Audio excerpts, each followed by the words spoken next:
Hello, everyone. My name is Neil Hickey, and I'm going to be telling you more about the United Nations number 7 Sustainable Development Goal to transform our world, which is affordable and clean energy. So, what is clean energy? Every day we rely on energy to power our lights, televisions, refrigerators, cars, etc., which are powered by fossil fuels such as coal, petroleum, and natural gas. What most of us don't know or appreciate is that these fossil fuels will run out eventually. So, what then? We obviously can't go on without power, so how would we get the energy if not from fossil fuels? The answer is clean energy. Clean energies are sources of clean and infinite power sources that, unlike fossil fuels, can also be competitive in price, which leads to a lower energy cost for all of us. Clean energy is not only clean, infinite, and competitive in price, but also essential in the future of our society. If you aren't sure how important clean energy is, then simply ask yourself, what if we ran out of fossil fuels tomorrow?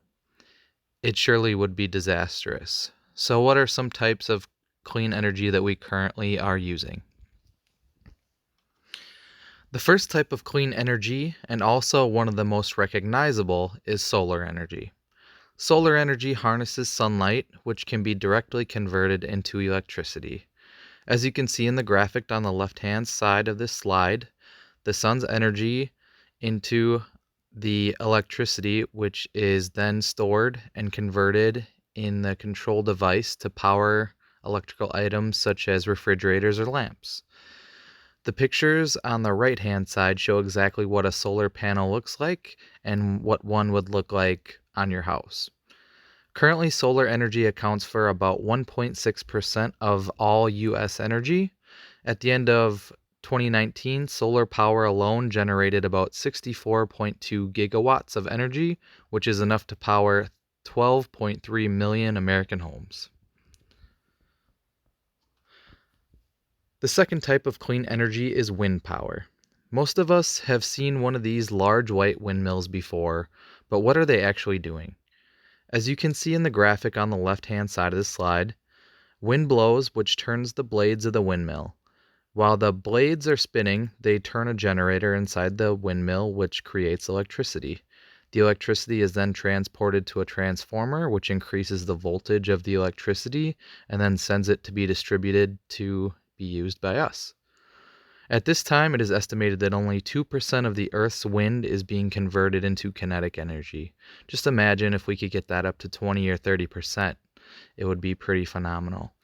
It also eliminates that by about 2030, wind energy could account for up to 20% of U.S. electricity.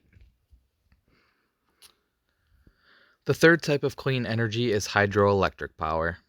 Hydroelectric power is generated by capturing the energy of falling water from dams. The graphic on the left-hand side of this slide shows how that process works.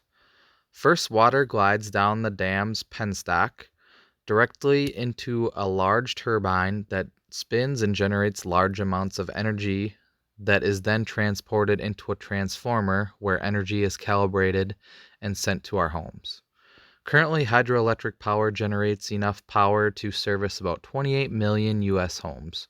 Wisconsin produces about 2.1 kilowatt hours, which services the needs of about 650,000 homes.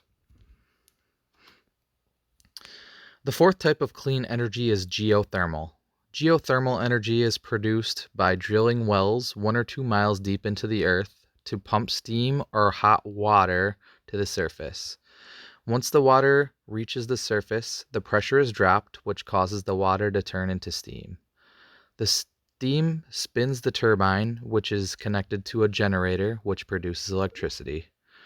The steam cools off in this cooling tower and condenses back to the water.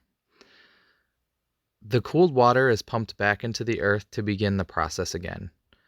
You're most likely to find one of these power plants in an area that has a lot of hot springs, geysers, or volcanic activity. Because these places where the were in the earth are particularly hot just below the surface. The U.S. has tapped less than 0.6% of geothermal electricity resources. The majority can become available with enhanced geothermal systems technology. In 2016, there were 3,567 megawatts of geothermal power plants in operation in the United States, which is the most of any country, and 1,272 megawatts of projects in development. So, this is a very promising future clean energy source. The fifth type of clean energy is ocean power. This is the newest form of power, of clean energy um, being provided at the current time. The most effective way that they found to do it is through a power buoy, which it's called, which is on the top right of the slide, pictured in the orange.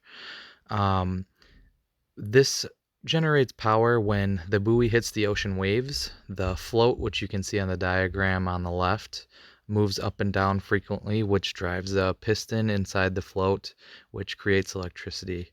That electricity flows from the float through the spar to the cables attached to the buoy to the shore. This is just one type of way to harness ocean energy that we currently have. There are also ocean dams, underwater wave energy devices, and other ways that that we're harnessing this energy.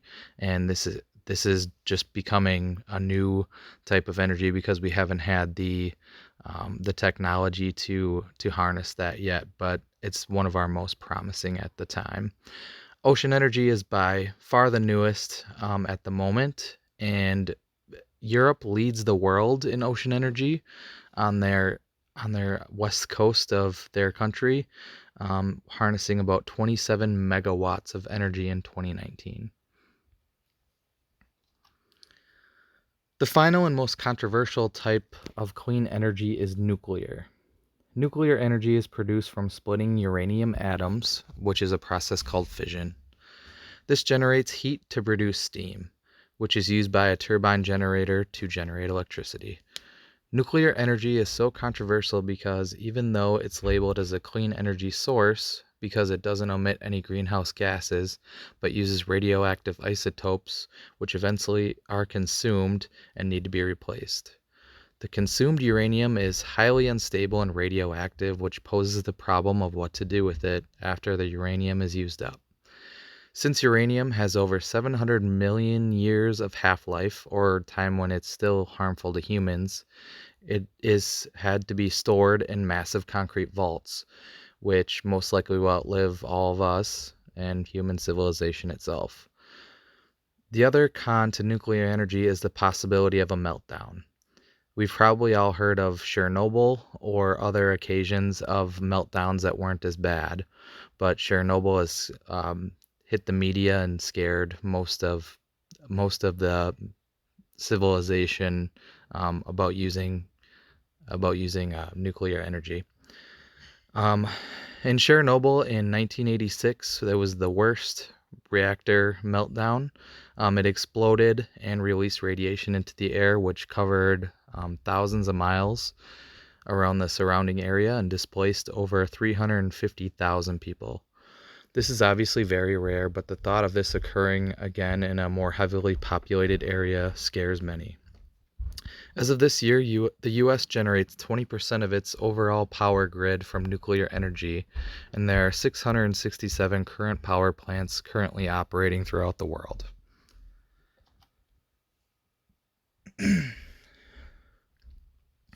So, what did we learn? What can we take from all this information? It's important to remember that all these clean and renewable energy sources aren't just a fancy option that we may have to be used in the future. They will be a major part of our future. The U.S. currently relies on fossil fuels for about 80% of its power, and we are massively underutilizing sustainable energy sources around the world. With the supplied source of fossil fuels and the limiting supply of fossil fuels, which will only raise the price over time, it is extremely important for us as students and the future of society to push more for renewable energy sources. It won't only ensure we all have the energy for the future, but will reduce the price drastically for everyone, and most importantly, preserve the one and only planet we'll ever have. I hope you enjoyed my presentation and have a better understanding for how these important renewable energy sources really are for our future. Thank you.